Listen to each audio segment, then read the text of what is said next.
आशिक अली नाम है मेरा। 450-500 बन ही जाता है।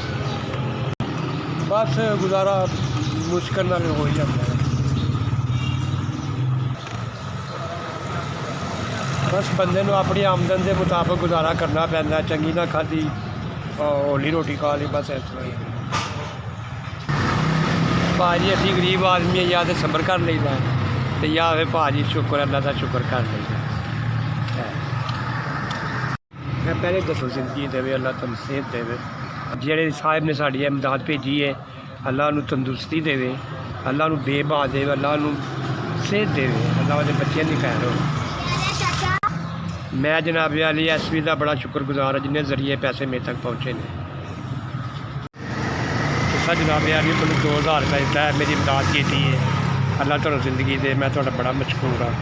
अल्लाह तुहानू बेबाद है। तुहाडा 2000 मेरे 1.25 लाख है। अल्लाह तक इसी का अजर दे।